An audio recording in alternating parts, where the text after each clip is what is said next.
Hello, everyone. So you may be wondering, what is this in the unaired feed on a Wednesday?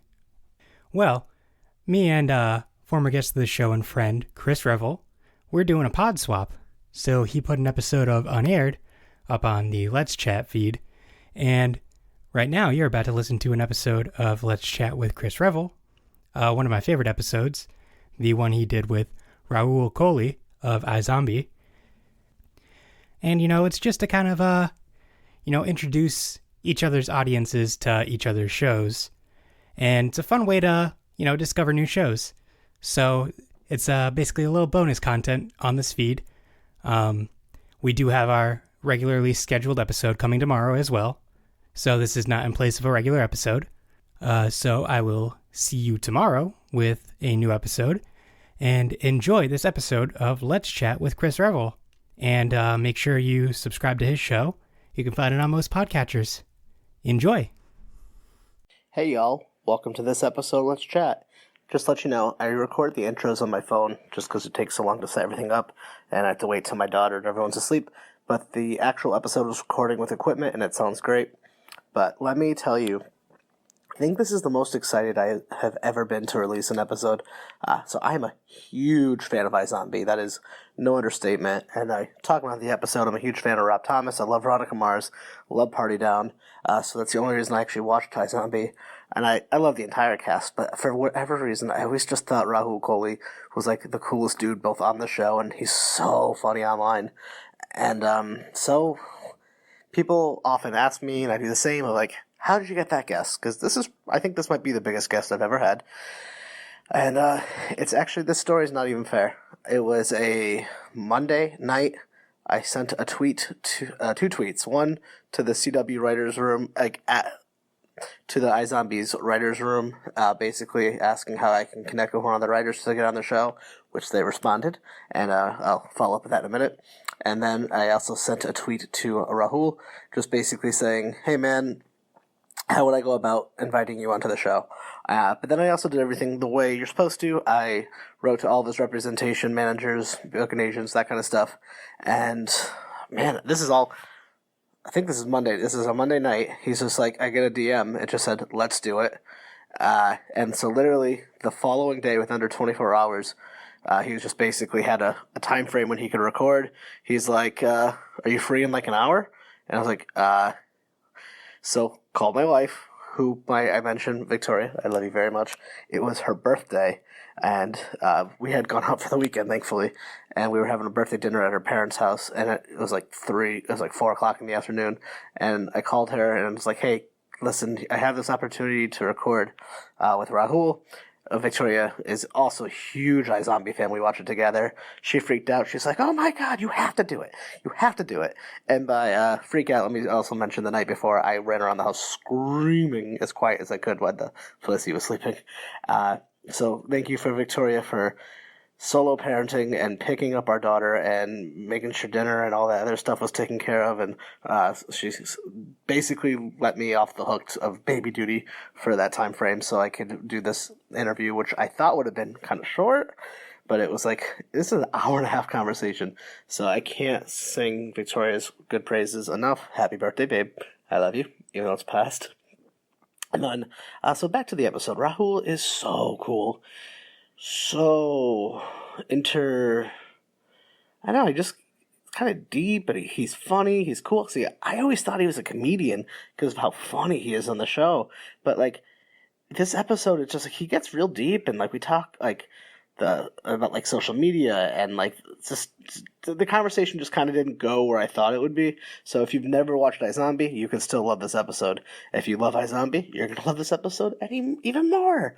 One thing I found out in this episode, he's in a movie coming up on Netflix this year, which obviously I'll promote when it's time, with fucking Ben Schwartz, John Ralphio from Parks and Rec, BB-8. He's one of the DuckTales. He's like one of my favorite comedians. I was just like blown away. I don't know. Rahul was everything I kind of expected of a person. In this episode, you get the full-fleshed human being. He's open, he's honest, he's funny.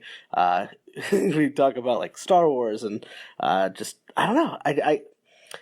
You'll listen. I'll have to say he talks way more than me, which is exactly what I wanted.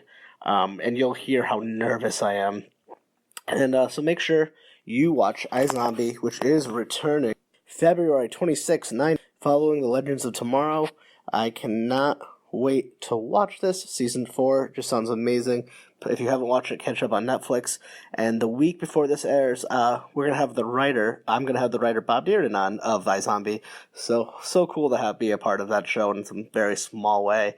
I listen to iZombie podcasts. I've done an iZombie podcast episode for our network's TV podcast, TV Ate My Brain. I've been a fan for so long, so it's cool. I don't know. It's still weird. I feel like a giddy little kid. But so Rahul, if you ever hear this, thank you a million times over, and you defied my just wow. It's just such a cool episode. Hey, why don't I shut up? Follow me on at Let's Chat Podcast on all the things, and please leave a review. Blah blah blah. Send me some feedback. I don't care. Listen to this episode and tell Rahul how fucking cool he is, and then find my wife on the internet and tell her how awesome she is for letting us record. Let's get to it. The hard, you never thought that hip-hop would take it this far. Now I'm in the limelight cause I rhyme tight. Time to get paid, blow up like the world trade. Born sinner, the opposite of a winner. Remember when I used to eat sardines for dinner? Peace to Ron G, Brucey B, Kid Capri. Funk, Master Flex, Love Bug, Star Ski. Again, thanks for doing this. So I'll just real quick. It's just like it's not really an interview. It's just like a long form conversational podcast, which I'm sure you're familiar with. Like when you were on was it Jake and Mir show? Like those. Oh yeah, like those like the fun ones. So and obviously huge iZombie fan. So I've been like binge watching it when I've been working from home the last few days. Again, like it's one of those shows like I've watched like 100 times. So like you need that like The Simpsons or something. I've seen it so many times. It becomes like my background noise. So you've been in my head. Yeah. Yeah. So like, I don't. You're from London, but how did you end up over on the iZombie show? It was an audition, man. It was I think way back in 2014. I think like February. I got a call from my agent. iZombie. The title didn't grab me. Straight away, but I was aware of the comic, but yeah, and the description of the character interested me. I remember it being listed as Scotty from Star Trek, kind of high energy nerd, and so like I worked on it over the weekend, and then it went on a tape. It was sent over to LA, and very quickly it was made clear to me that the tape was received very well, and this machine just started moving. It was like you couldn't stop it. It was like, well, you need to come back in. Within a few days they had already cast me, so they must have been really fucking desperate. But and then literally, dude, like within like a week, I haven't really thought about it, but just my life changed. I mean, I was an out-of-work actor, and I was coming to the end of my patience. I think it was 10 years, maybe 8 years. And living at my parents' house, just in the bedroom I'd lived in since I was a kid. And then within a few months, this was all this happened. So it's just... Yeah, I think I've heard like Amy Poehler say that like overnight success is 10 years of hard work that you don't see. Which yeah, exactly. Yeah, it's funny being treated as new, because it's like, well, I am and I'm not. I mean, I've done hundreds of, thousands of auditions and short films and things like that, but I'm new to this world, I guess. So was the Arrowverse already happening at this time? Okay, because like I'm sure I know we're about the similar in age range. Like, because CW was kind of like a joke for a hot minute, and then once Arrow, I didn't get into Arrow till season 2, and then all of a sudden I'm like, oh my god, CW is fucking awesome. Like, I think a lot of people did that. Yeah. Well, I had to, being British, I'd never been to America, so I don't get references, right? So I wouldn't know your CBS from your AMCs to your CWs. And I remember like the first few months, people would be like, oh, he's a fucking CW actor. And I didn't know what that meant. And apparently it's supposed to be like I'm hairless and I'm meant to have a 6-pack and look metrosexual and whatever. And it took me a few months to understand what the network was kind of known for, I guess. I guess that was from an age of the Vampire Diaries and things like that, Beautiful People. And Riverdale, which is now. we broke the mold, which is Riverdale. So it's going full circle. We do have some attractive people on our show, but it's I don't know if it falls into the same stereotype. Well, it was interesting. So were you like, because of, I didn't know about the comic book, but like I loved Rob Thomas because I love Veronica Mars and I love Party Down. And I was like, oh, iZombie? Rob Thomas. All right, I'll check this out. And then just hooked because I fell in with the Arrowverse pretty hard. And it was funny too, because all this nerd stuff, like I didn't become a fan of superheroes or Star Wars until like my late 20s, early 30s. So kind of like a late comer to it. So it's kind of fun. Like I've always like enjoyed it, but now I'm like way into it, especially with the Marvel explosion. Like it's so much fucking fun. Uh-huh. Did you ever watch those? Yeah, Did you guys get like Veronica Mars? Did that make it over the pond? Because that barely even splashed here. It did. It did. I knew it was weird. And it's one of those, it's when you look back at it, it's this weird fate thing. It's really strange. And I don't believe in anything, but around about November 2013, my agent at the time was contacted by some Americans to make a Doctor Who spin-off. And it was going to be a Kickstarter. And at the time, I had no idea that this was absolute fucking bullshit. Oh, that's too bad. Yeah, and and it soured my, I've not really spoken about it, but it soured my relationship with my agent because I couldn't believe that they had allowed me to be seen for something that just had no kind of, no clout. It was no legitimacy. But during that time period, when I was led to believe that I was cast as Doctor Who or whatever, talking to this guy who had this script, and the script was good, he kept talking about Rob Thomas. I had never heard of Rob Thomas. And he was like, well, I remember him saying this. It's so funny. He was just like, well, if fucking Veronica Mars, if that fucking show can get a film and get kickstarted within 24 hours or 48 hours. Oh, yeah. We can.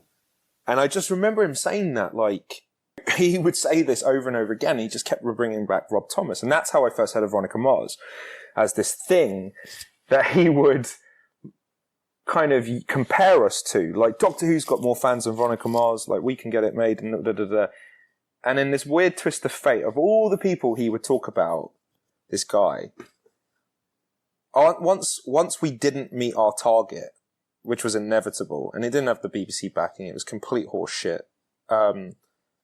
Within 4 weeks or 3 weeks, Rob Thomas called me on the phone to talk about the role of Ravi. And I was on the tube, and I was just like, this is fucking weird. How is it, of all the people that I could have worked with next, it's Rob Thomas? And he was just, I remember his phone call, and my heart was pounding. I remember getting this phone call on the tube, and it's just like, hey, I know you're not going to be up for filming straight away, but I just wanted to talk to you about the role and stuff. And I was just like, this is weird. But that's how I was aware of it. And then when I got to Vancouver, I remember I asked Rob, like, hey man, like, is there anything I should watch? Do you have any for prep? And he had mentioned Buffy, and he had mentioned Veronica Mars. So myself and my girlfriend, we kind of binged through it. She stayed with it more than I did, not because I didn't enjoy it, but because at some point it became irrelevant to my prep. I needed more to do with, there were other things I was watching to help with Ravi. Yeah. That's a long way of telling that story. Did you ever do Party Down, which is, because I feel like iZombie is almost like, I think it's not till season 2 of iZombie, and I love all the seasons, but like the season 2 is where the joke telling of like Party Down really kind of kicks in. It's really with you and Major's character, like the bromance stuff you guys have. There's like this one episode. Yeah. I was like, oh my God, like the dialogue just picked up, the chemistry was there, and it was like, kind of reminded me a little bit of Party Down, like that type of humor, and I fucking love it because it's so great. Yeah, Party Down is the thing that people in my age group I don't know if you're aware of Funhouse, the YouTube guys that I'm friends with, and I do content with them for Rooster Teeth. They're my age group, and they don't watch Veronica Mars, and they'll watch iZombie because I'm in it, but Party Down is people in my age group or my demographic would be like Rob Thomas, Party Down, best show. And I had a Hulu subscription, like a 30-day trial, and I think I watched a few eps of season 1, and I loved it. I just fell off for some reason. I don't know why. Maybe I moved to London or something. But it was great. And that show, I'm not a comedic actor. I'm just an actor who happens to play a comedic role. And I get all the credit for being funny.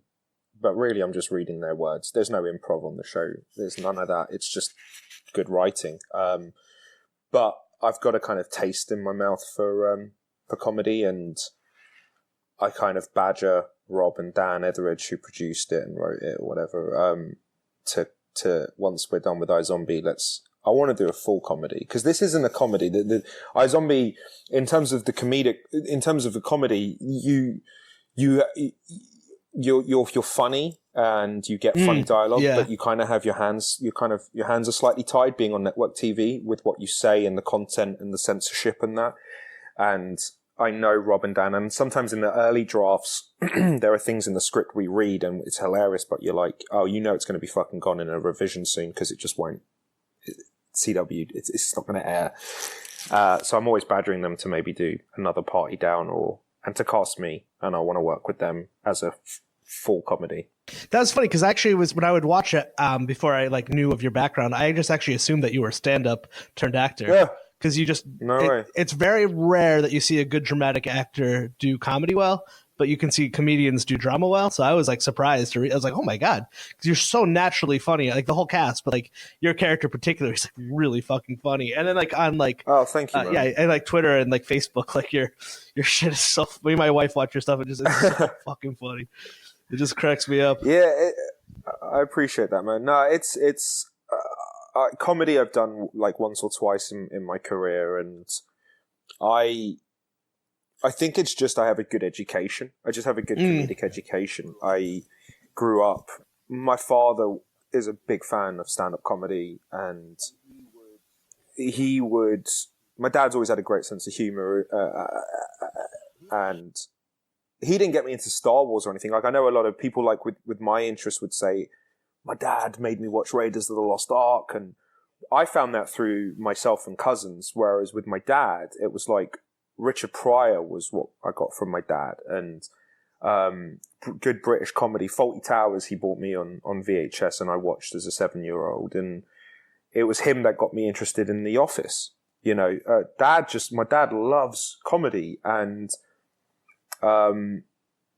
so learning timing and what's funny and what's not, it was just a good education. I was just raised on good comedy, and I particularly, my love for Ricky Gervais is what got me on iZombie, which I don't know if a lot of people know, but Rob Thomas is a massive fan of Ricky Gervais and The Office. Oh, that makes sense. Yeah, and that's why he was inspired. I mean, I don't know, don't quote me on this, but after watching The Office, my producers and Rob decided that they wanted to make a comedy like that, and Party Down was born of that journey, if I remember correctly. So Rob has a very soft spot, for Ricky Gervais and that style of humor. And when my back's up against the wall and I'm forced to be funny, whether it be someone shoves a microphone in my face, or I'm on a podcast, or Rose is doing a behind the scenes iZombie video, my go-to is a very vague impression of Gervais, and to use Gervaisians or whatever you call them, to play arrogant or to play disinterested, or to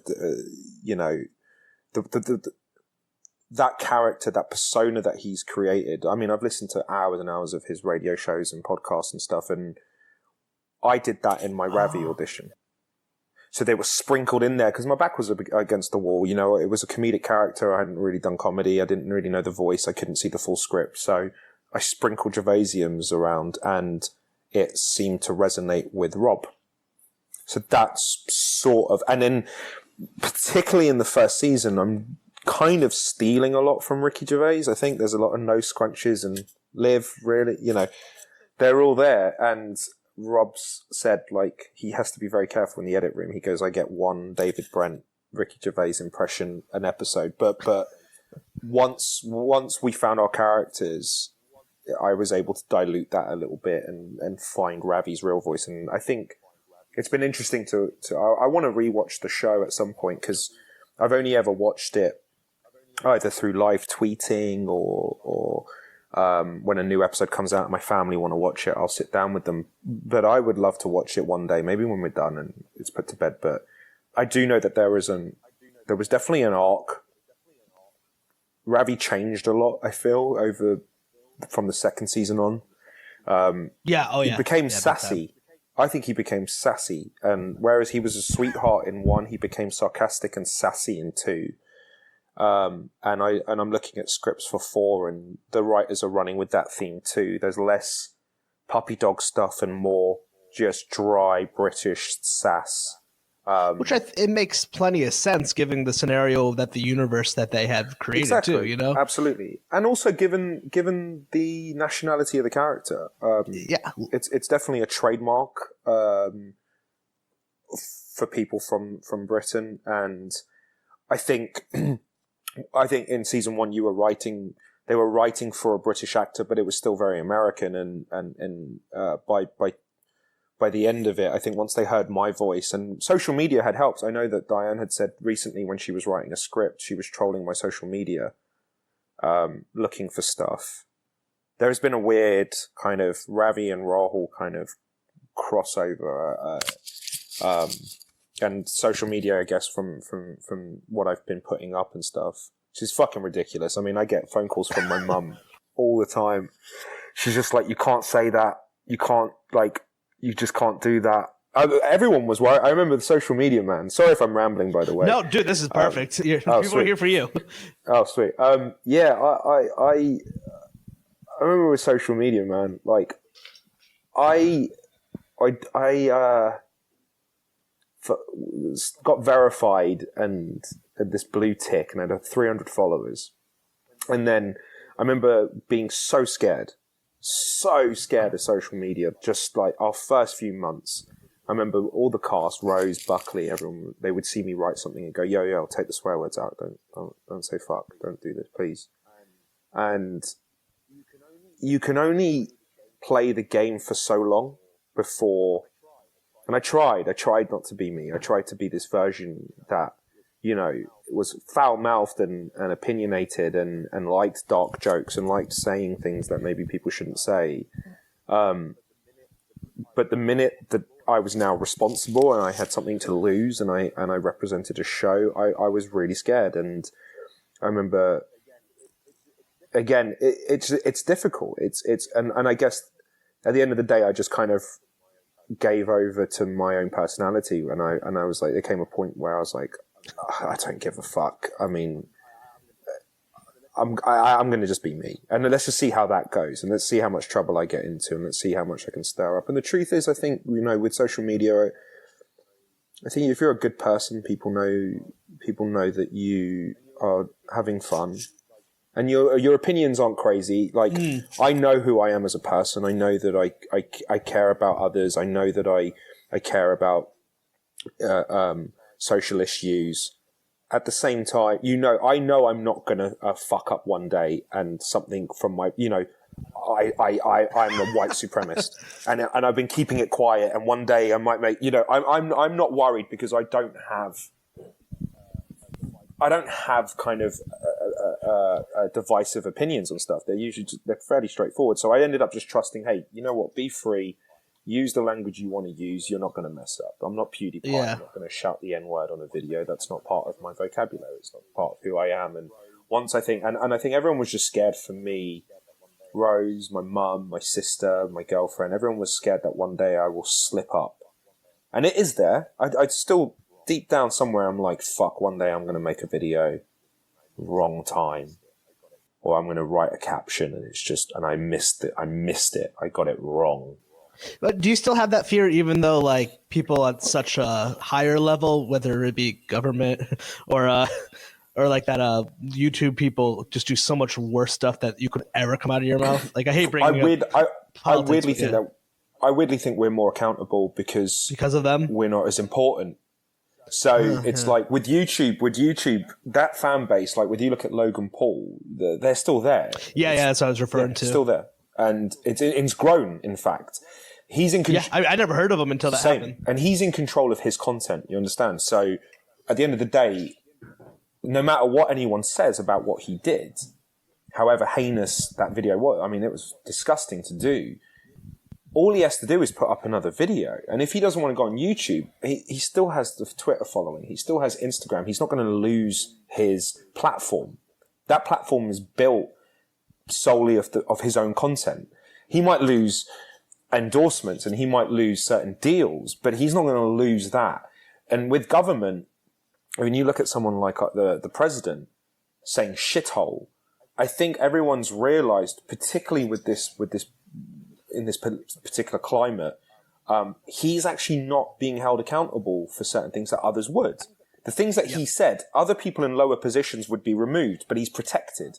It doesn't matter what he says. I wonder if he uses a racial slur next. Will he lose his job? Probably not. He's somehow protected. It feels like he's somehow bulletproof. Now, if I said something, if I called Africa a shithole, dude, I'm third on the call sheet on a CW show. It's very easy to get rid of me. And my job depends on other people building that platform for me to speak, not like YouTube. So it doesn't take much for that to be taken away from me and for it to just disappear into the ether. So it's weird. It's like I'm not famous, but I don't have enough of a machine to stand up on my own. So I guess like there are certain actors and people in the industry who are at such a level. Not anymore. Kevin Spacey not being one of those. I think not anymore, because again, as big as he was, if you are not going to be employed again. People do not want to see you on their screens. It's a very easy decision now. He is not part of the casting call. You know what's always so interesting, because there's certain people like Mel Gibson. Like, I feel like if he did what he did today, he'd be gone forever. Or he somehow, like, it was like celebrating Mel Gibson coming back for Daddy's Home 2 after like his drunken anti-Semitic tirade. Right. It's like, and I have this conversation with friends all the time. Like, I feel like Louis C.K. is going to be back, and give him like 2 years and he'll be back. Like, maybe not, but it just, I don't know why there are certain people who are allowed back and who aren't. Like, or sometimes, I guess, like if an actor has a movie that bombs and they're allowed to make 5 more garbage movies, and then sometimes they make one movie, doesn't do well, they're gone forever. There's no real rules. It's tough. It's a tough industry. Yeah. There isn't rules. I don't understand. Yeah, why Mel Gibson's resurgence? I think it's timing. I mean, that's just him. He's just one of the people I could think of, or like Chris Brown. But I mean, it is interesting to see, like, now with the Me Too movement happening, and people are like, "Oh, Woody Allen's a creep." I'm like, has anyone watched Manhattan? It's been like, we've all known this. So I like thinking it's also more of a generational thing. Like, people like of our age group are like saying more no to this as well. Well, I think people expect. I think that people expect better of us. We're much more aware, socially aware. I think if a young actor came out and had very strong right-wing views, I think that's looked upon as way more shocking than if a 60-year-old did, because you're from that generation. You can almost be written off, whereas you expect more from the younger generation because we should be more informed and we should be better educated. So that's I think that can play a part into it. And also, you're right. I don't know if there is a rule. What works for one doesn't work for the other, and someone, like you said, someone can make 5 garbage movies and still have a career. Someone can make 1 and it tanks and they never work again. I'm sure there are more pieces to that. For me, it isn't worth risking. You attack trolls online, which I love when you do that, because you're usually on the right side. I'm not attack. I don't say attack. Well, you speak the truth. I highlight it. I highlight it. And you're always right. And you're usually pointing out some shitty injustice or something racist that they're doing. I mean, yeah, I've calmed down on that. But I'll tell you why I calmed down on that. One, because it while I was highlighting some of the things I was reading and just putting light on it, at the same time, I was also giving the wrong. I was giving the wrong impression of what my Twitter account looks like. I remember reading something. It was like one comment said, it was like, it was at me but not to me, and it was, why does Rahul Kohli get so much hate on Twitter? And I was like, I don't. But I guess if I only quote tweet the hate once every week, that's all it looks like. I do not quote tweet every compliment. And my mentions are flooded with people who are praising the show, praising my work, praising my co-stars, praising an appearance on this or a post. Just sweet messages, putting up old pictures and saying lovely things. I know, isn't that the internet? And they get maybe a like. And then one person calls me a racial slur, and I'll go, the fuck you say? And boom. And if you do that enough, now it looks like I'm being attacked. And the truth is, I wasn't being attacked. I was only ever shedding light on the minority. And I was doing that. And at the same time, it's really weird. I found myself, I wasn't enjoying it. That's the other thing. Like, I watch Ricky Gervais, again, another hero. I'll speak of him again, but he's an atheist like myself. Oh, yeah, me too. And he engages people about religion. And he always quote tweets, and he always puts together an argument or whatever, but he's always highlighted maybe the negative things that are sent his way. I don't want to speak for him, but he's been doing it so consistently for so long, he must at some point, he must enjoy the banter or the back and forth or whatever. He gets something out of it. Me, when someone says something to me, my heart starts pounding like I'm going to get into a fight. I do have a temper. And I get the same feeling I do where if someone in a bar said something to me and I get tight, my heart starts pounding, I get anxious, and that fight or flight kicks in, and it's just words. And then I'd respond. And I still don't feel good. And then they'd reply and I'd respond again. And I would find myself doing it. And then once it was done, my point was proved. Say I won, quotation mark, I don't think you ever win these things, but once it was done, I'd walk away, have a cigarette, whatever, do my thing, get on with my life. I'd look back at my Twitter feed about an hour later and I'd hate it. I'd look at the comment I've written. Whether I was right or wrong, I was like, they fucking got you, man. They don't deserve. Why did you get into that? And 9 times out of 10, I delete them from my feed. I'm like, why am I showing people this? Why am I doing this? And it was bumming me out. It would bum me out. And I've tried to make a conscious effort now. I still, depends on my mood. If I have and that's the thing as well, I have a bad day at work, or, something hasn't gone my way today and I'm not feeling so great.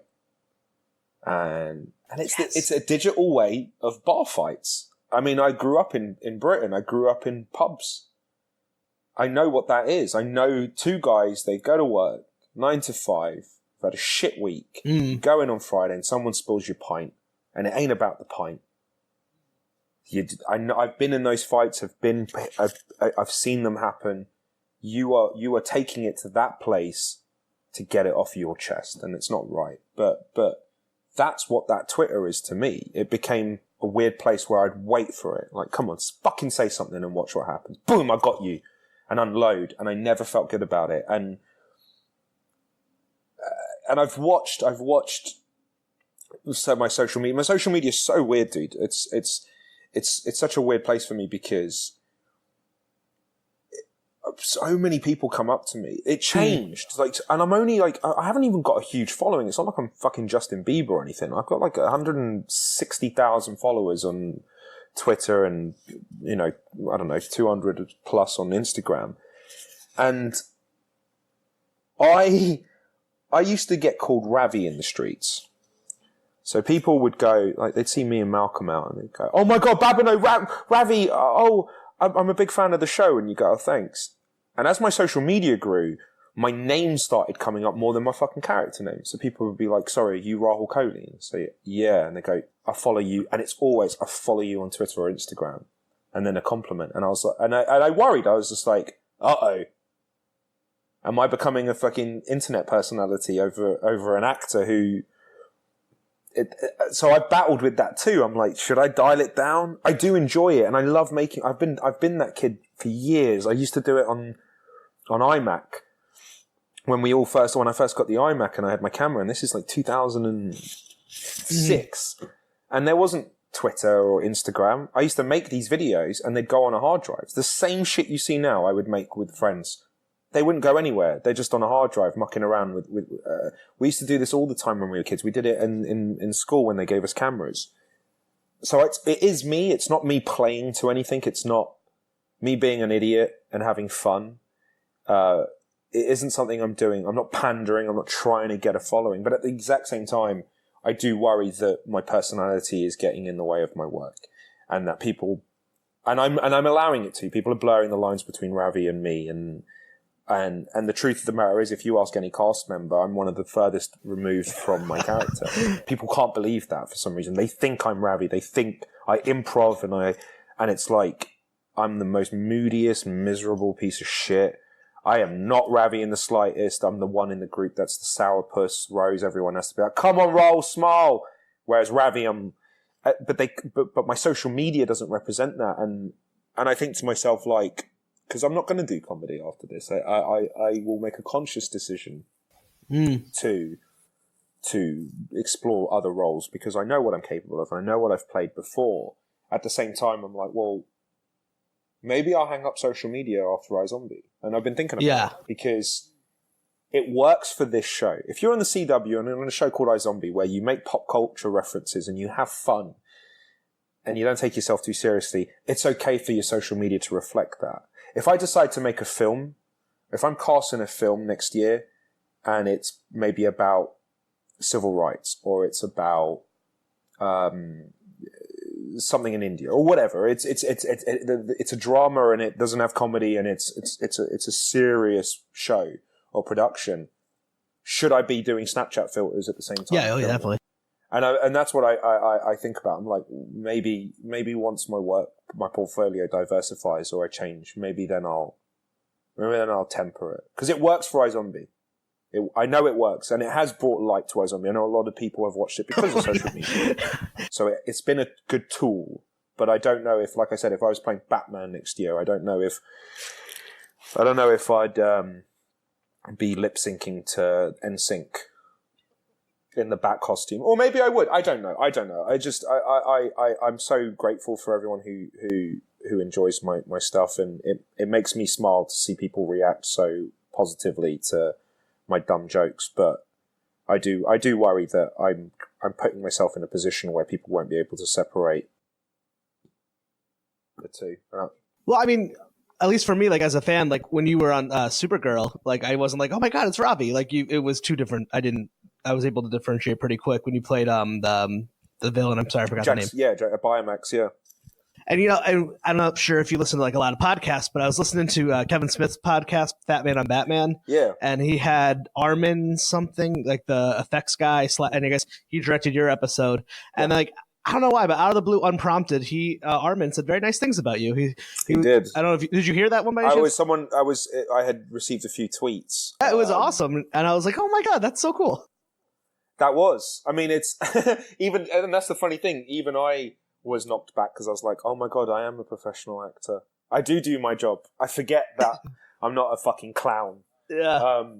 So when he spoke about me, and my process and the ideas I had for the character and learning my lines and doing those things, and spoke about me quite positively, even I was a bit shocked, because I'm like, even I've sort of bought into the idiot on Instagram that I've been. And that's a problem. I think even that's, if I believe that now, where I'm like, fuck, I forgot. Yeah, I am an actor. I'm not a YouTube star, or I'm not a social media persona. No, you're an actor first. I'm an actor first, yeah, and even I forget that sometimes. I'm so busy with the phone in my hand, and I do have social media addiction. I mean, it's all of us, right? I mean, for sure. We're all going, and it's like people in relationships that are miserable, but they only post pictures of how happy they are. Yeah, exactly, absolutely. We all know those people. I've made a conscious decision with my missus not post about her anymore. That means you're happy. If you don't have to, that's why I find the less people post about their relationship, the more happy they are. People loved her, and she ended up with 10,000 followers on Instagram. She's a teacher, just from Ali and Rose and people hanging out with her and tagging her and stuff, and it settles. I'm glad and that people think she's just as amazing as I think she is. At the same time, I'm like, I want to have kids with this woman, and I want to raise a family, and I don't know if I'm a hypocrite, dude. I don't know, because I say all of this, and I say, maybe it'd be nice if one of us wasn't, on social media or was private, and then I'll be the first person to, I don't know, face swap with my newborn, and so I don't know. I can be very hot and cold about the ideas. I mean, you're being human. I mean, it's just a whole fucking new world with this shit. And I know you were saying big Ricky Gervais, and did you grow up with any Gary Shandling stuff? Did you ever watch Larry Sanders Show? I didn't. No. Oh, dude, you have to. I mean, he's there's no Gervais without Shandling. If you kind of do the comedy tree, the Larry Sanders Show. When it came on Netflix, maybe I only saw it a few years ago, and there's this amazing. I found on YouTube. There's this behind the scenes thing with Ricky Gervais and Gary Shandling before he passed, where they're doing a behind the scenes extra for something, and it's the most cringeworthy, awkward, funny thing you've ever watched in your entire life. They're both, I guess, Ricky Gervais got to Gary Shandling's house first, and so Gary Shandling is doing the "I'm gonna make you uncomfortable," and then Ricky Gervais is trying to make him uncomfortable. It's you're sitting there. It's like an episode of Curb almost, but even more awkward. If you like Gervais, you're gonna watch it and be like, I am so uncomfortable, but I love every second of this. Oh, absolutely, yeah.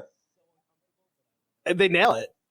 Yeah, that they really. I remember that style of humor was so. It's so. I remember when it first came out, you didn't know how to deal with it. The dead silence, and it's weird because. It's such a strange thing because we all experience it. It happens every day. It happens all the time. Yet there wasn't a big enough spotlight on that style where it makes you feel these things it revolutionized comedy. For yes. me, Oh God. Yeah. I mean, this is Spinal Tap. Was yeah, that really kind of opened my eyes to just to the mockumentary, to that style. And I know that Steve Merchant and Ricky Gervais spoke about This Is Spinal Tap as an inspiration for The Office. The problem is now, and I so want to do it so much, but it's so trademarked. It's so it's so you can't do it. It's better just to not do it anymore. I want to do it in everything. I want to play that in scenes, and you can't go anywhere near it now. It's been done a million times, and but it is, it's fantastic. There was a moment, I love this moment. My favorite moment in iZombie was born out of the editing room. And it wasn't, I'm sure of it. Maybe I'm wrong. But we did not act it this way. And then we were sitting there watching the episode. And me and Rose and Matt just we just died. We were like, we didn't play the scene like that. That was amazing. And what it was there was a scene where Ravi's dissecting a rat. He's doing an autopsy on a rat. And he's with Liv. And Clive walks in. This is episode 15. I think it's 15 of season 2 or something like that. And Clive walks in and sees, because he doesn't know about zombies, he walks in and he sees a dissected rat, and then looks at Ravi, and Ravi puts a napkin or a cover over the rat. And that was it. And it was just meant to be a little moment that Clive just looks at the rat, looks at Ravi, and Ravi covers the rat, and they don't talk about it. Somehow, I don't know, and I'm sure they've used takes of me where I wasn't acting or wrote, but they managed to make that moment so long and awkward through just editing and finding bits it cuts to Malcolm looking at me not in Ravi face, doing the weirdest expression, just dead space, cut to Rose, dead. And especially on network TV, on CW, you hardly ever get breathing room because you've got 42 minutes to just fucking get through this storyline and just blitz through. And there was this amazing just moment of awkward silence, and it was born out of the editing room, and it's my favourite iZombie moment. It still makes me laugh every time when I see it because it's so different from anything we did. I know exactly what you're talking about. The one thing, you have two lines on that show that my wife and I quote all the time, and it's Clive, what is George R. Martin doing right now? Not writing. Like that one cracked us up, and then one time you're like, "Thank you for doing sex to me." Like, for some reason, it makes us laugh. So fucking funny. Those are our two. Both to Clive. Just it was out of character for Clive in the show, and just the way you pronounce Clive, like it's like like every couple you watch something and then you have those quotes for something, but that's the one that we always just walk around. I was doing that last night. I was like, Clive, what's George R. Martin doing? So fucking funny. Ah, that's awesome. That dynamic. I think one of the strengths of our show is the relationships, and one of the reasons I love Ravi so much and why I'm so privileged and lucky to play him. I know as well. It's weird. I'm playing him now, and I'm taking these like snapshots and Polaroids in my mind because I know that in 5 years' time I'm gonna be like, "Fuck, that was a great character." Yeah, just an unfiltered dude who just did everything. Like he does everything on the show. He does action, he does comedy, he does romance, he does like it's weird. He is not the geeky sidekick. He is the geeky sidekick, but he's also technically he can be a bit of a CW actor in a love triangle, but at the same time he can grab someone's shotgun and then cure zombies and be brave but also be a coward. You get in fights. Yeah, and he's got flaws and he drinks and so. It's so rare. It's so rare to have a character like that, especially an actor of an Indian actor. Like, so much never happens. Exactly. You don't ever get that fully developed character, and that's one thing the show strives is it's got a great diverse cast, and they lean on it so hard. But absolutely, yeah, it was a big deal to me. Like, it's huge. This sounds shallow, and I don't want it to come across shallow because I give a fuck about stuff like this. But I'm only speaking of this as an Indian man. Having a love interest in the form of Peyton, Ali Mashalka, who is just one of the most beautiful women.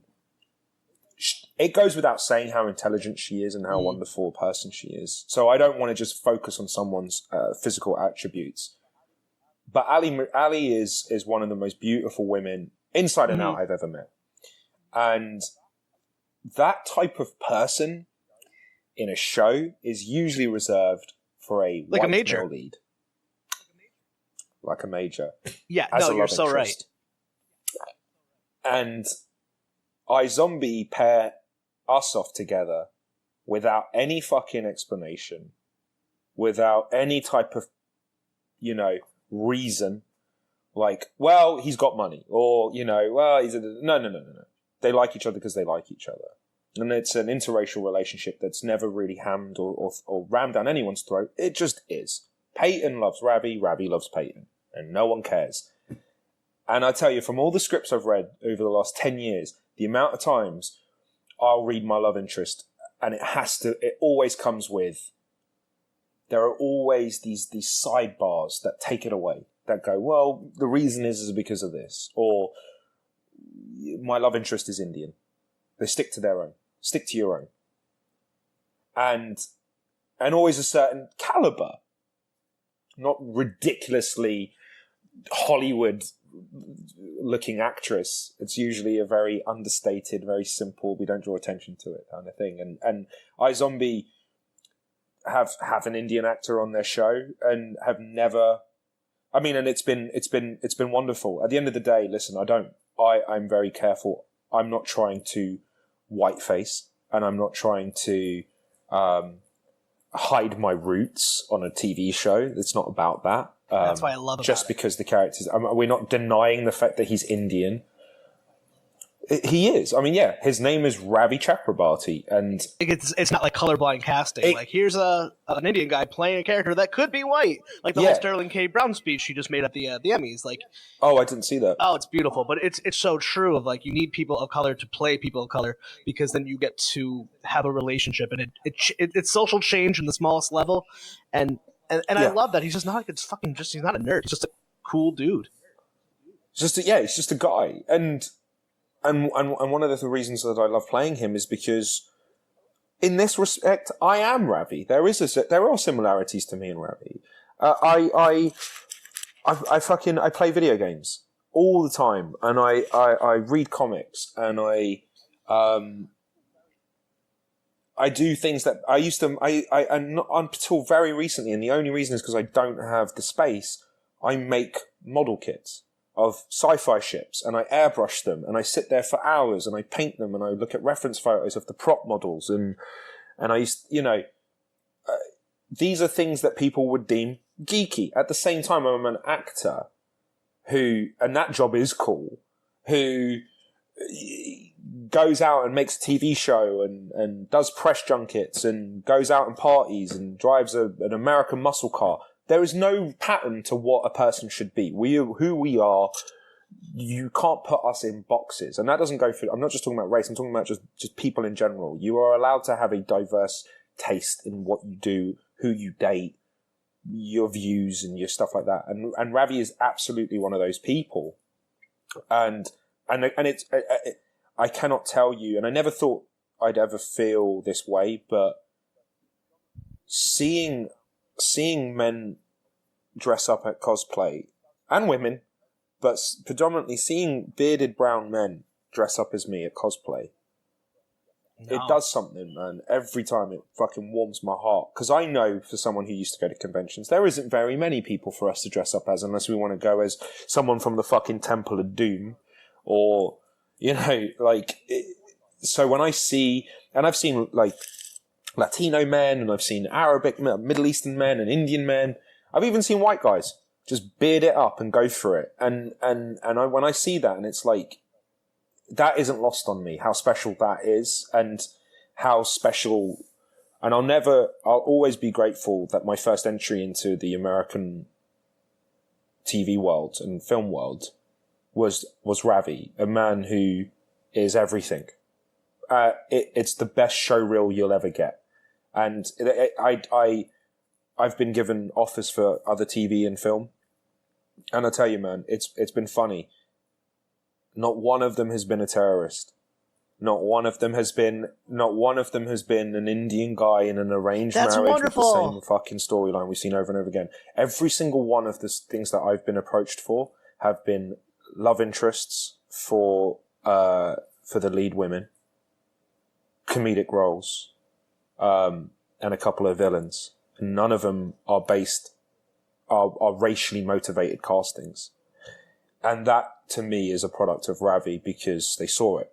And they saw that you don't have to do an interracial storyline to have me with a woman that isn't of color.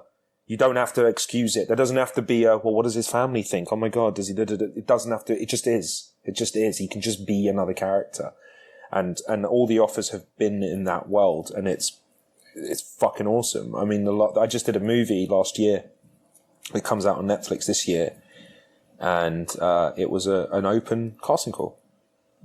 It was open. There was no race. It was funniest man for the job.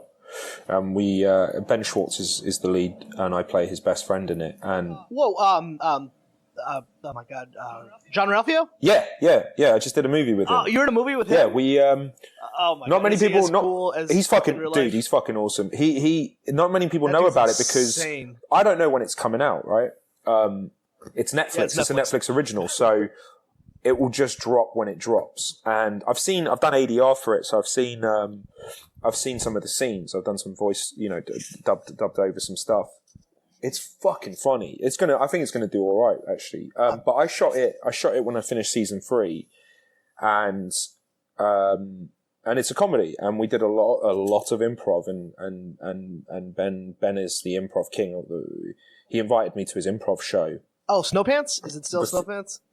or something different? No, it's like the worst job in the world. He does in Los Angeles. UCB? Where I'm East Coast, but like I listen to tons of comedy podcasts, so like I know all.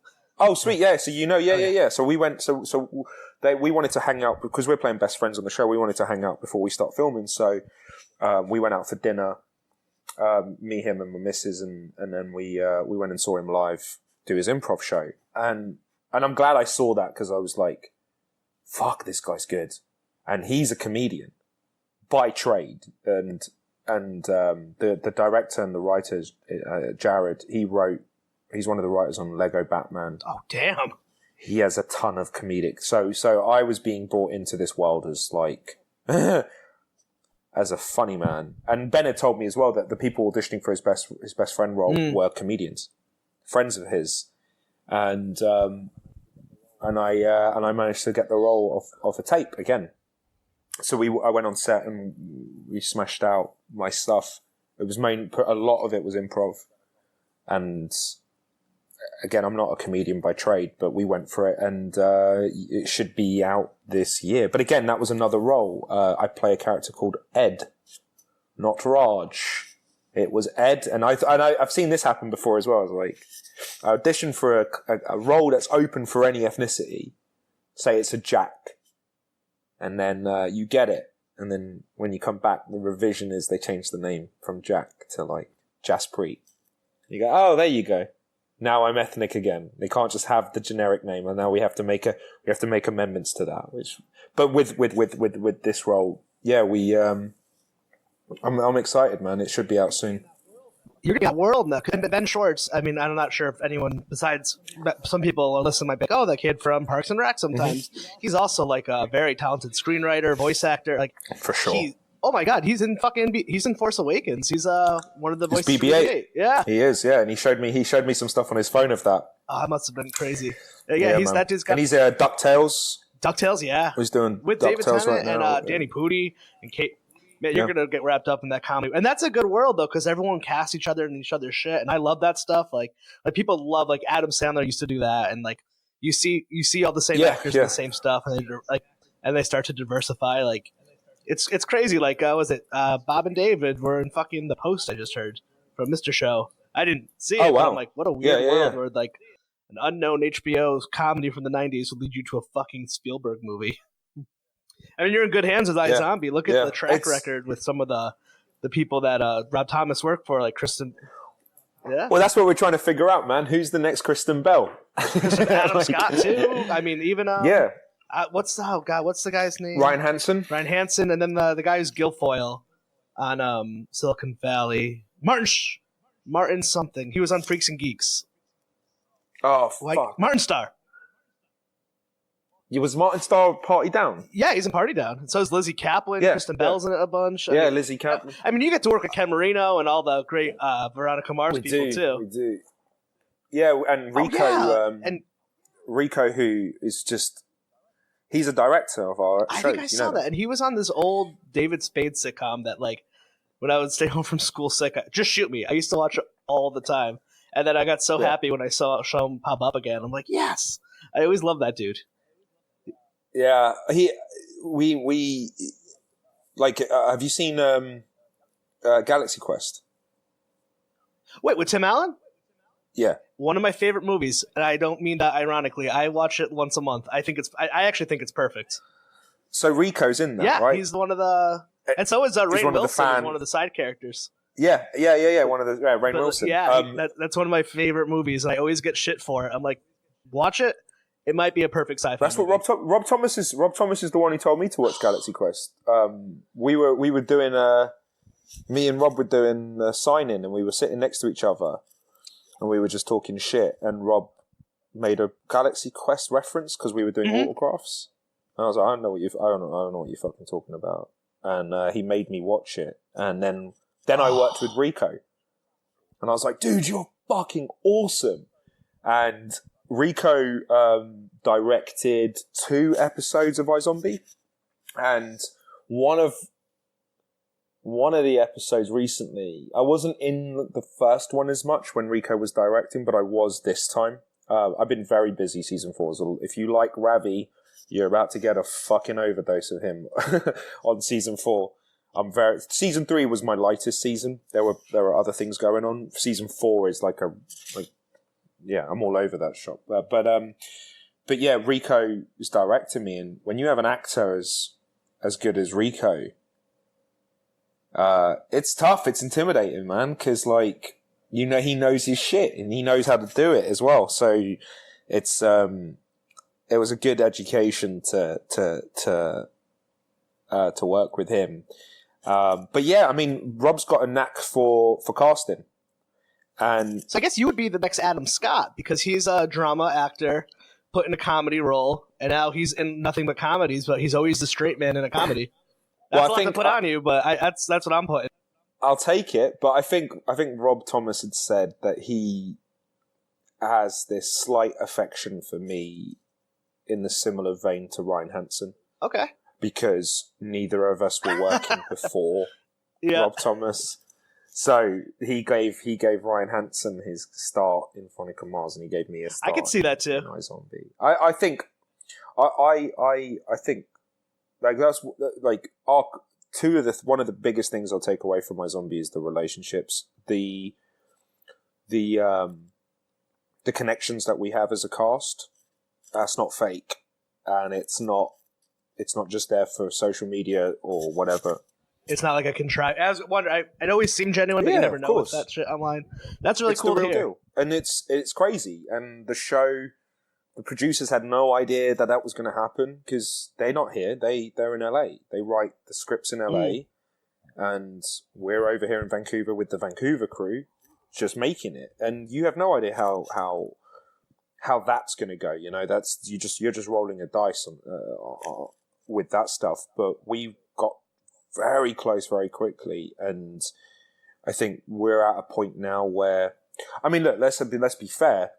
We are all on location, which helps because my family ain't here. My best friends aren't here. They're in London, and Rose's family's in New Zealand, and her life's in LA, and Malcolm's life's in LA. So we are away from home. So you are going to see each other a lot more. But it's the way in which we see each other. It's the connections. It's, not a day goes by where we're not having dinner together, where we're not on a group text. We'll have just worked, and it's the little things. We'd have just worked together, all of us, and then we're in the group text, just roasting someone or sending gifts and fucking around. And there's so much affection and love. And I'll be honest, from 1 through 6, so from Rose all the way to Ali, the 6 of us. Pound for pound, I think everyone has the potential to be the next Kristen Bell, Adam Scott, whatever. Rose is what she does on that show is so, fuck the show being underappreciated or whatever people say, or Rose, and it winds me up. I do get tight about, but you can't, you have to be careful because I don't want it for fame. I don't want it to make our show better. But when you talk about awards and stuff, I watch this girl, a Kiwi, come in every week. She gets less than a week's prep to do another brain. She's playing stereotypes that are American stereotypes. These are American brains. She's not playing Kiwis, and she's always having to play an American archetype, not stereotype, archetype. And she does it week in, week out. We have done 57 episodes. Yeah. She's almost done 57 brains. And she does it, and she's 20, I don't even know, 27, 28. She does this every day, works the longest hours. No one says anything. Not on our show, we love her, but the work. And I'm not saying give iZombie awards or recognize Rose's talent, but the amount that she has to do and the class and the talent in which she does it. She is one of the most gifted actors I've ever seen. And then if you just go straight down the line and you talk about Malcolm, Malcolm's a fucking beast of an actor. Been working for years, and he's made Babineau. Babineau's a tricky character, I'll tell you why. As if you've got time. I don't know if you're in a rush. No, I'm good. I don't have too much of your time. Oh, you're good. I'm good at the moment. Yeah. Babineau's one of those characters on paper. The audience don't have to care about him, and they never did. They never had to. Like, he's the procedural man. I'm the police officer who comes along with the case. I don't know that she's a zombie. She uses me off humor, but we solve the case. But all the drama stuff happens with other characters, but it doesn't happen with Babineau. It's a very easy character for no one to care about. Not with Malcolm. With Malcolm, he's become one of the fan favourites. The way he's brought humour into it, the way he's made there are textbook Babineau reactions, and he's turned a character that could have just been pedestrian into a fully fleshed, loved. Yeah, it's a good point. Person on a show that has a ton of colourful characters. He's right up there. It's because I know as an actor if I had got Babineau in season 1, I'd have been like, well, what do I bring to this? I'm just doing procedural. I interrogate. I do not with Mal, and not the writers either. They find great ways to his relationship with Bosio and things like that. Like, it takes a certain actor to do that, man. And and the same goes for everyone else. They're just incredible. I love that's a good point too, because I think he's like the one character that could have just been like here for a paycheck, and in some ways, because he's a procedural. Like Law and Order. Just like, all right, Like, so do you guys I know just because you're on the same network doesn't mean you all know each other, but do you guys get to interact with the like the Arrowverse crew at all? Because I know it's Vancouver. I feel like you must run into like Stephen Amell at some point. Yeah, you see Stephen Amell sometimes. I'd say I know Rose and Danielle Panabaker are close. They go out a lot. Yeah, there's a lot of people freaking out. They're like, oh my god, there's definitely a big circle of Flash fans and iZombie fans. You had Girder on Flash is Rose's boyfriend she has to shoot. Greg Finley. Yeah, so there's a ton of crossover in terms of the actors. Like when you were on Supergirl, I was people like a lot of the iZombie fans like it was exciting to see that crossover. But like, what was a Supergirl experience like? Was it awesome? Yeah, it was. It was different. I'm very spoiled with iZombie because best buds. It's my best buds. It's my show. It's my work. I go in. I got my car space. I say hello to my mate, and I go sit in my trailer, and I got all my comforts. Well, according to Instagram, then you like torment Robert Buckley, which is fucking hilarious. We do, yeah. Me and him we're quite ruthless. Well, you see the safe things on Instagram, where it's funny. Actually quite bad, I guess. I think he's actually a character. I feel like it would have been easy just to be like, he's just a good-looking white guy, and he's not going to be interesting at all. And I feel like the first season of This Is Us does that with the main character. But like Robert, he's a really fucking good actor. He's everyone on that show. I mean, I know I keep saying that, but like I really mean it because like I don't think that's the case for a lot of shows. Like I didn't watch season 4 of Flash. I wasn't into it this year, but I'm really excited for season 4 of iZombie and like other things. Oh, thank you, man. Yeah, Rob. Again, yeah, you're right. I mean, that's the thing. Like that's what makes a good show is there are no pedestrians. Like so with Buckley. Once you get over the fact that, he is the all-American beautiful hero, and he's Captain America, essentially. He's Captain America, exactly. He's Captain America. And he's got the body, and he has the looks, and he's chiseled, and he's white, and he's an American. And that's good old-fashioned Hollywood right there. And where he differs and this thing, you can't ignore it. Robert is one of the funniest men on the planet. That's not fair. Robert is funnier than comedians I've worked with. Yeah. He's hilarious. And you know what?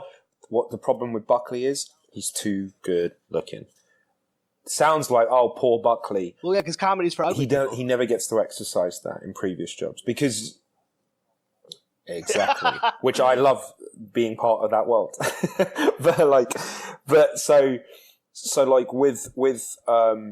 with Bucks, he has to hide that. He never gets to showcase it, and it's not written that way. But then you do go into a press junket with him, you know, for something, and he's got the audience in tears, or he's got the journalist cracking up. I watched him make TSA agents laugh.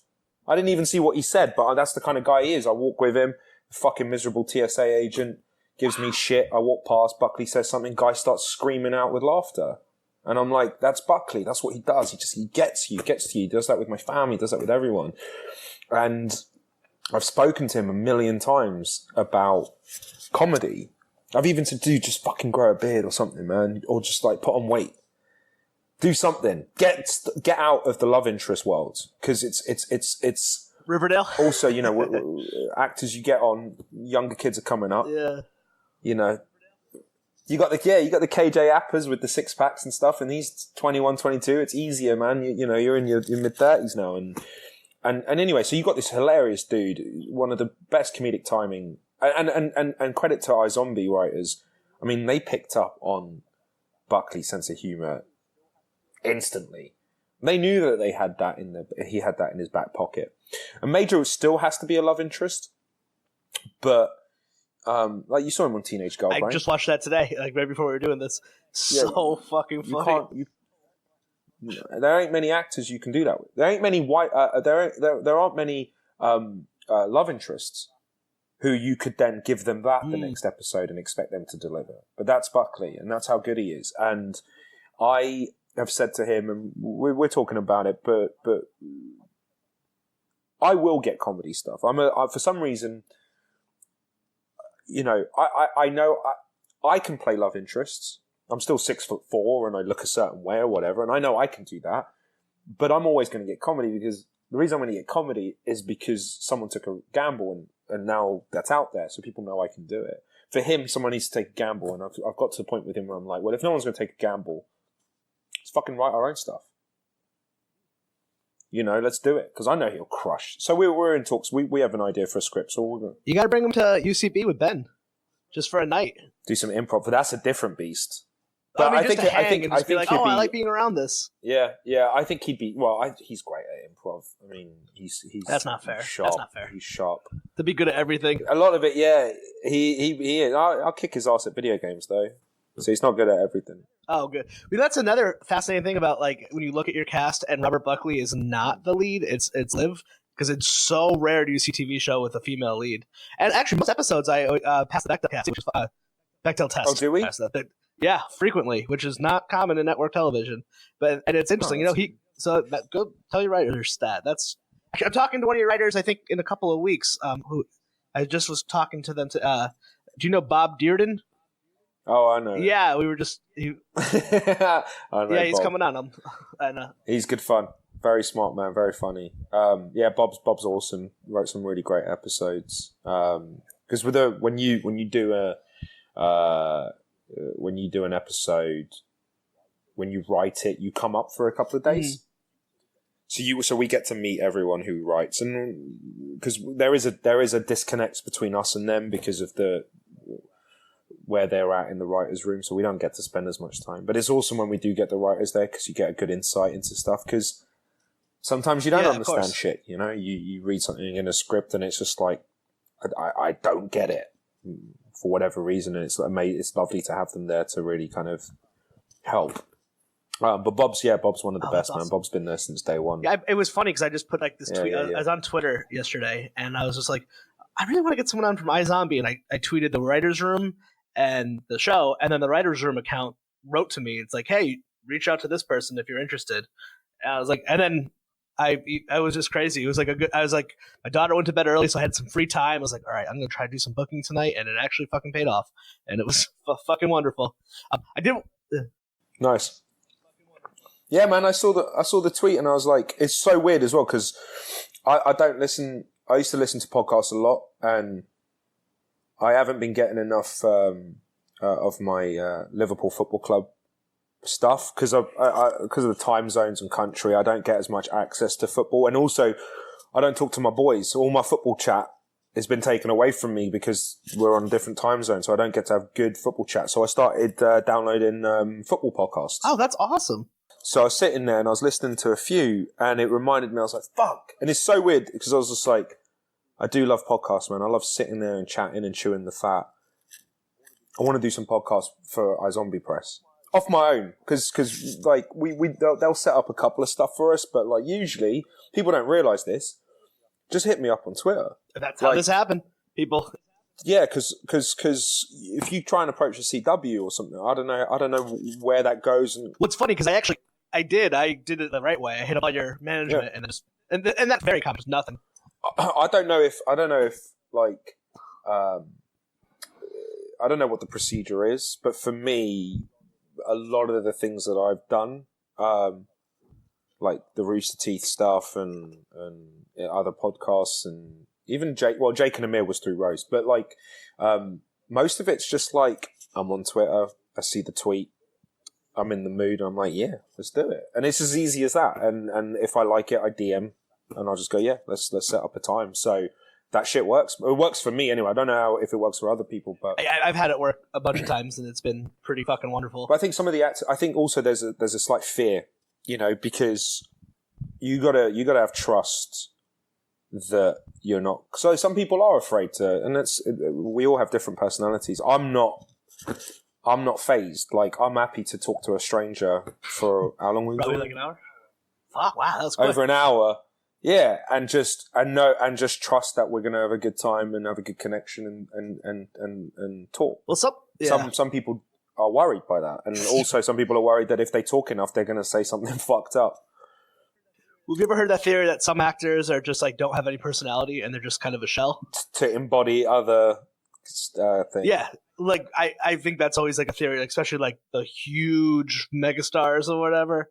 Like I mean, I've heard Tom Cruise on like the Nerdist podcast, and it fucking sucked. Oh, did it? Like, oh, you gotta find. Like, at one point, they asked him. He's like, "I watch a movie every day," and they're like, "Oh yeah, well, what do you watch?" And then he couldn't say the name of a movie. Like, he was just so in Tom Cruise world where he couldn't answer anything because it was so political. Like, oh, do I say Shaun of the Dead? Do I say Star Wars? I don't want to offend anyone. And it was just so cookie cutter. It was so boring. And I think like that's the success of like WTF with Mark Maron is like, people. I want the raw shit. I just want to.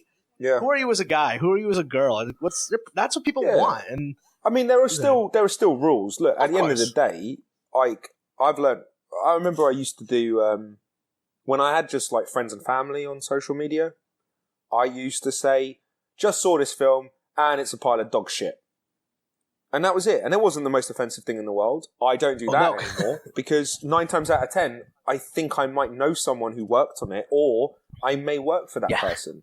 That shit comes around real quick. Like I told you, that guy. Or you won't work for that person. Yeah, exactly. That guy was mentioning and just how shitty he thought the Veronica Mars Kickstarter was, and how they made, and he was kind of being quite negative about their fan base. Just like, oh, how did that? If that shite can make it, and I worked with the guy weeks later.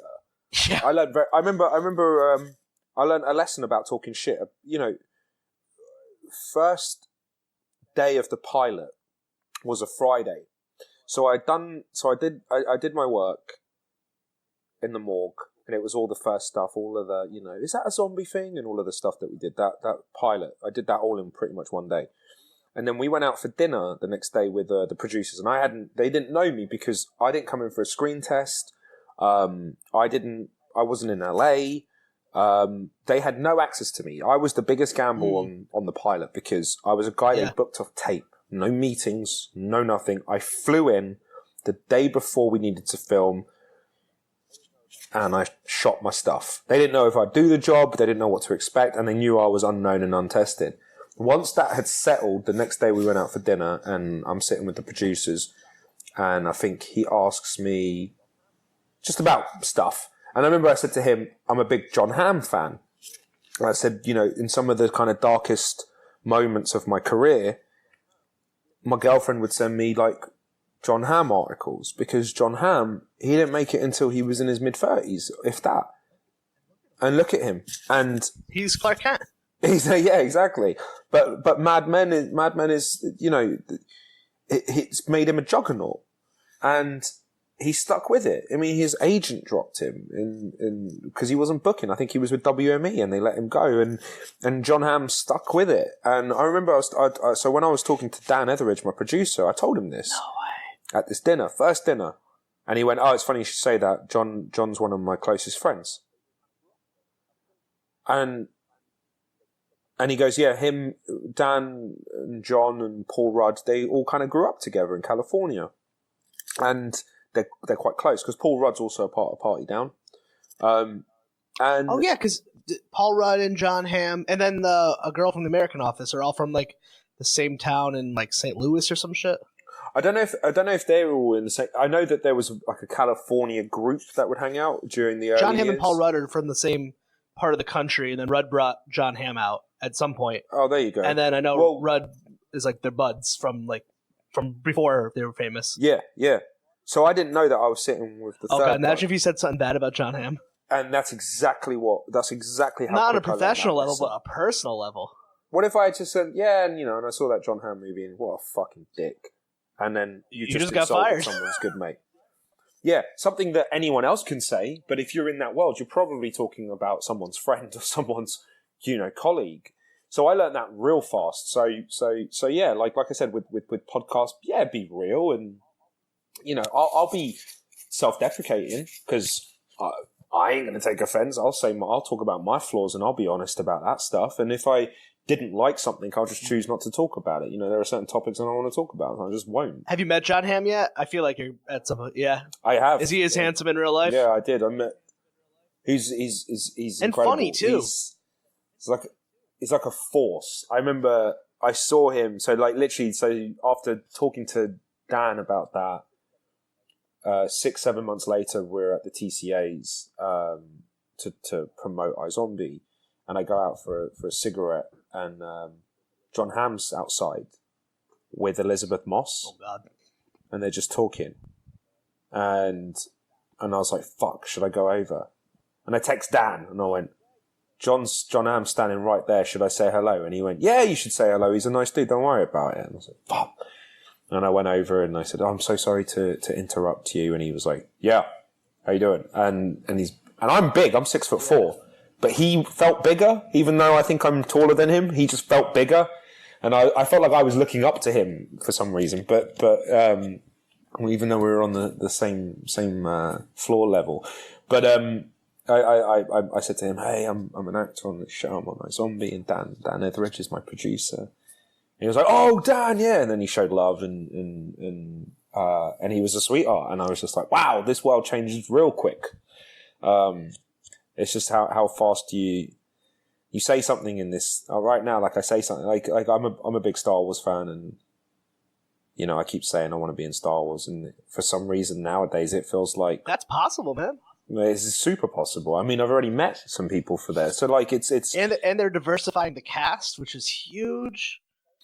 They are, yeah. I mean, yeah.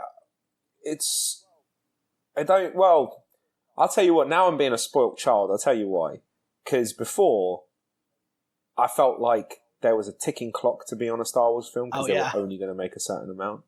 When I made that dream my dream, there was 6 films. There was going to be 6. So I made this dream after the originals. And then before the prequels, I wanted to be in them. Now we know there's 3, plus there's been 2 spin-offs. There's another spin-off coming out, and there's a separate trilogy by Root Johnson that's coming out. Plus there's probably going to be others. Now I'm like, oh well, I don't know if it's going to be that special to be in a Star Wars film anymore. There's going to be about fucking 50 of them. I guess, you know what, wanting to be in a Marvel film, there's how many Marvel films are there? I suppose it's still special. Yeah. Well, I heard something depressing today that no one alive today will be alive to see the conclusion of Star Wars because Disney is just going to make them forever. So it's like, yeah, they are. But I don't know if that's a bad thing. I think it's great. Did you like that? What were your thoughts on Last Jedi? You're one of that. I mean, I don't. I'm not like an insane Star Wars fan. Like I like it, so I don't really care if you like it or not. I'm a fucking diehard fan. Yeah, it's religion to people. Yeah, and it's one of my religions. I watch Rebels. I watch the Clone Wars. I watch everything. I would read the books when I was younger. I made the shit. I did everything. I have the credentials So I wasn't the biggest fan. That's fair.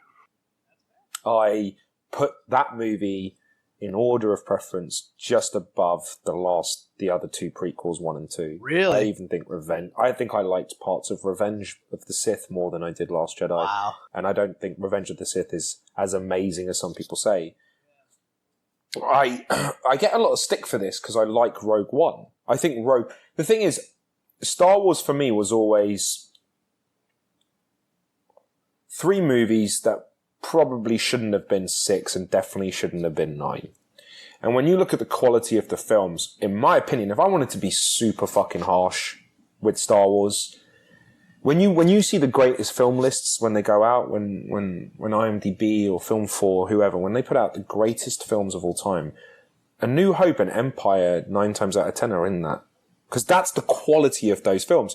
Now, some people now turn around, and I don't know if it's new fans, but I see A New Hope getting bashed a lot. Like, watch it again, bro. Not that good, bro. Shut the fuck up.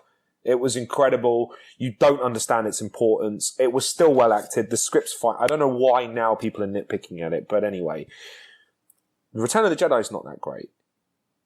Neither are the prequels. Force Awakens, to me, was alright. I was like, yeah, I mean, it was made well, and I liked where they were. I liked some of the questions it asked, and it had moments in there where I enjoyed it, and it had moments where I was like, yeah, I don't give a fuck. Rogue One, as a film, I enjoyed. I really enjoyed, and I've put that above other Star Wars films. I put it above Force Awakens. I remember people being like, how can you fucking like Rogue One? It's like, I don't think the others are that strong. I just don't. Whereas I really took something from Rogue One, and Rogue One felt like deleted scenes from the era I'm in love with the most. I'm not a Star Wars fan because, the first time I saw Naboo or the fucking pod races, I got excited. I'm a fan of Star Wars because of that particular era, because of the 1977 films. So when you give me a film like Rogue One that takes place hours before the film that I love most that got me into the front, you're onto a winner. I don't give a fuck about 30 years before or 30 years later. So Last Jedi. Oh, interesting. I don't know. Yeah. You know what? I watched it twice, and I don't like the cinema experience. I 9 times out of 10, always prefer a movie after watching it at home. I hate the cinema experience. I love the home viewing. I've always done. I always spend money on a good home system. I watch it my way, my time, cup of tea, and then I didn't like The Dark Knight, right? The Dark Knight and Batman Begins are 2 of my favourite films ever, right? I watched The Dark Knight Rises at the cinema. Hated it. Didn't enjoy it at all. And then once the hype was dead, it's been about, when it came out? 2011, something like that? Yeah, I think so. Yeah, so 6 years later, I really enjoyed The Dark Knight Rises. I started watching it again because of the Nolan 4K box set. And I watched it. Well, now that it's dead, Batman v Superman's been out, Justice League's been out, I sat down and watched The Dark Knight Rises, and I watched it at home, and I was like, wow, okay, I might have been a bit harsh with my words there. So maybe Last Jedi, maybe once all this shit, and that's the thing, Disney aren't going to let me breathe. No. They're not going to let me breathe, so maybe I'll never like it because I just can't breathe because I know I've got Han Solo coming, and I really don't care for Han Solo. But I've never been less excited about a Star Wars film than I have about Han Solo. It sounds like Han Solo might be the first bomb that they're going to have because it is so. They're not like releasing anything about it, and I don't know. We'll see. Yeah, and it's meant to be out this year, right? A preview. I think like they fired the directors and.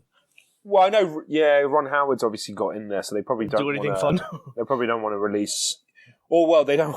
They probably don't want to put anything out there at the moment until maybe Ron Howard's got his shit together. Oh, like for contractual reasons, maybe? Well, no, maybe even just for tone. Yeah. You know, I know that the first early trailers of Rogue One, actually, a ton of that stuff wasn't in the later ones because they had reshoots and things changed and stuff. And so they put it out early and people are showing all these scenes like, well, where the fuck is this? And this TIE fighter came up here when Jyn says... So I imagine because of the reshoots, it probably knocked their previews back a bit and the vision. But yeah, Give me Ewan McGregor's Obi-Wan movie, and I might just get back on that Star Wars train. Are they doing that officially? I heard they are. That's- Well, I don't know if it's official, but it's. I think it's planned. I hope you end up in one of those movies. That'd be so fucking cool. Well, I don't know if I deserve to now because I fucking bashed them, and that's the thing. See, Yeah, you're not the only one. But I'm not. I'm an actor, and I probably shouldn't. But The thing about Star Wars fan is they hate everything, but then the same people who go online and complain about The Last Jedi and say it should be out of the canon will show up for the next movie. So it's like, whatever. Well, that's the life of the Star Wars fan, and it all started around about 1999, I think, Yeah. with Phantom Menace. And there are, I get it. I mean, I think I'm harsher with the Star Wars movies than I am with any other franchise. I'm so forgiving. Like Marvel, you gotta be. I love it, but I'm very forgiving. Yeah, Marvel. I mean, I like the Incredible Hulk. I like the Incredible Hulk. He picks up 2 police cars and uses them as boxing gloves. And I liked Ed Norton, and I grew up watching Bill Bixby's Incredible Hulk, and I loved the homages to it. Yeah, like I too. like the Incredible Hulk. Yeah. I'm forgiving though, because you know why? Because it doesn't fuck my childhood up. Yeah. Like I saw Thor, and like, have you seen the new Thor one, Ragnarok? Yeah, Ragnarok. I don't know what happened. I couldn't tell you the story, but I loved every second of it. Oh, I loved that. Oh, I that loved was it. great. I But loved like in it terms so of like much. story, I don't really remember what happened, but I know I had more fun in my entire life in that movie. Yeah, it was that's exactly what it was. It was fun, and I've heard people trash it like, oh, it's a fucking comedy. But I'm not that close to the Thor source materials. Well, it's Lethal Weapon. That's what that was. Lethal Weapon in space. It was fucking great. I get that. I can get that reference. But Mad Max is another one. Fury Road was my favourite film of 2015. And oh my god, what a movie. But I'm not close to the Mad Max franchise, so I don't know what you care about or don't care about. I fucking loved it. So Star Wars, unfortunately, my love for it, I've played nearly every video game that's Star Wars related. And it's weird, man. I said this thing to one of my buddies, and I don't know if these are words I'll die by, but they feel right, and I shouldn't fucking say this. I'll take a shitty George Lucas Star Wars film than a meh or a good non-George Lucas Star Wars movie. All right. Yeah. And now I see where you're coming from. There's something still about the prequels but they were still the man's vision. And there were still things in there that I loved. And I hear the Duel of the Fates, and I see the Darth Maul stuff, and even the pod race was cool. And I watched that kid film when I was like 11, and it worked for an 11-year-old. Even the trade disputes with Chancellor Valorum. Like all of that stuff still seemed to work for an 11-year-old. And Attack of the Clones, people slate. And I'm like, well, there were moments in Attack of the Clones I was in the cinema, we were screaming. The audience was screaming. In hindsight, yeah, fucking piece of shit. I remember when he tore up the Tusken Raider camp.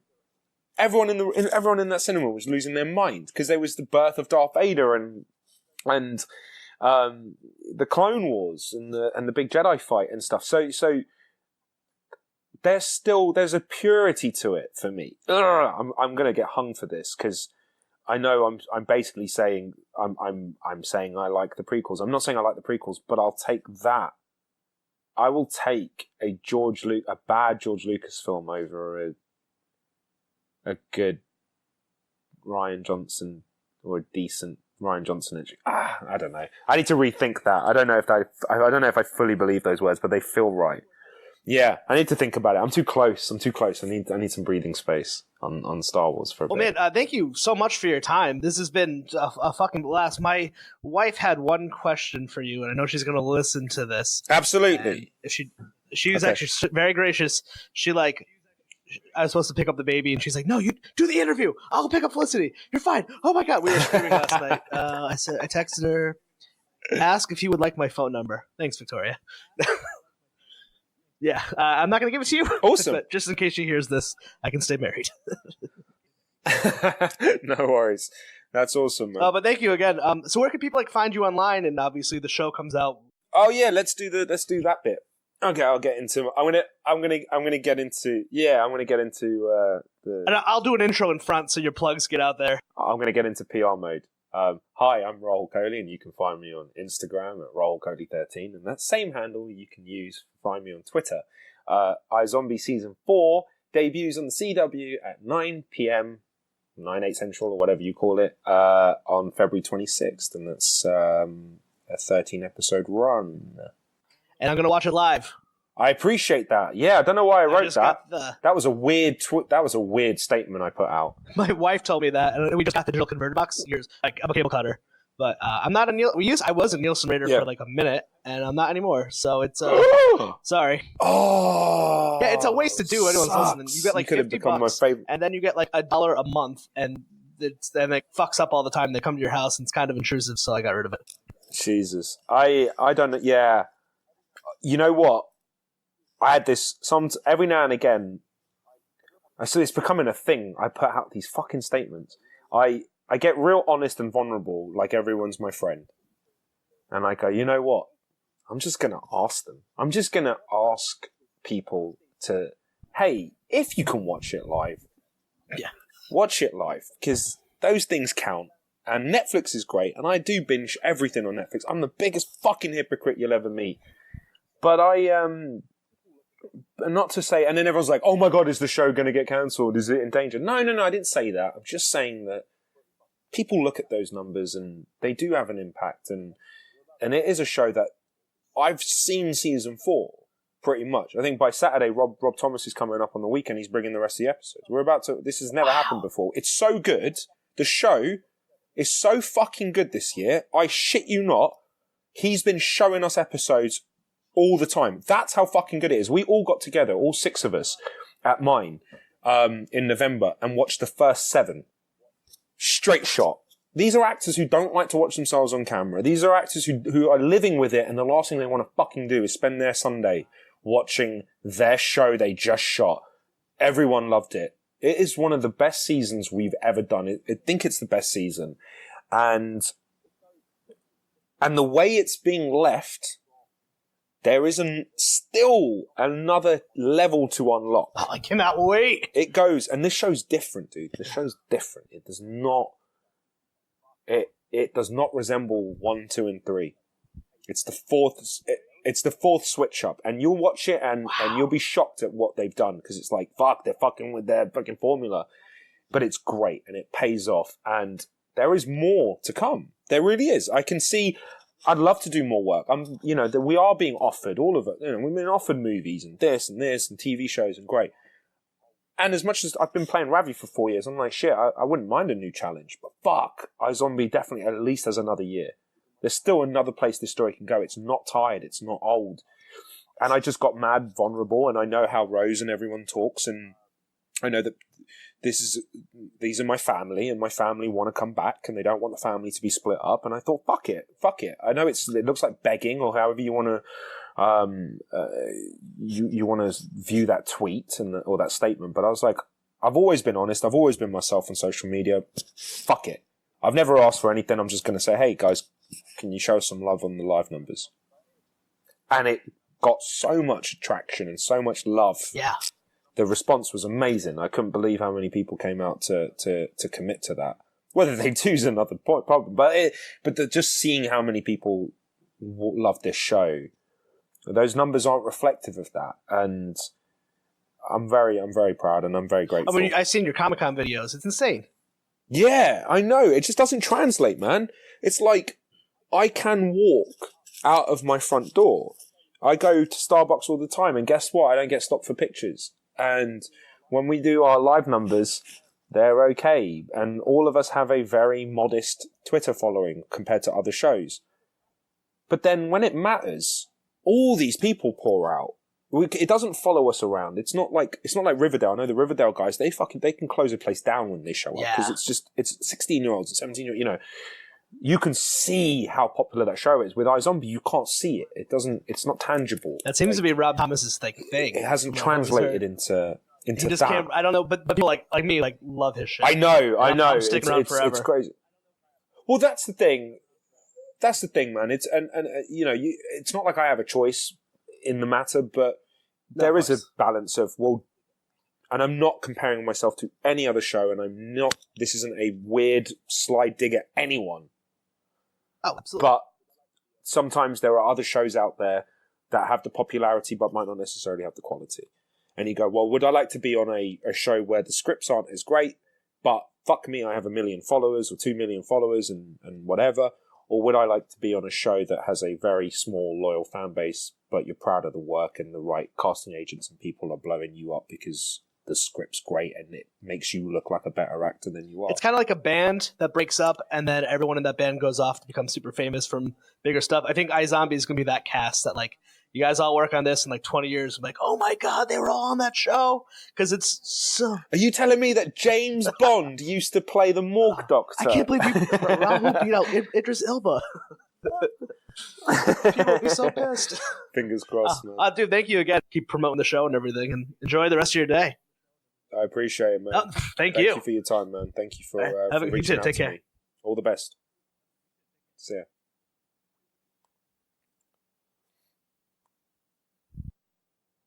Let's Chat with Revill and Friends is part of Courts and Parts, a podcast network featuring pop culture, TV, and movie podcasts. Check out our other shows, That Pop This Live, Talking Shondaland, We Got 5, and TV Ate My Brain at courtsandparts.com.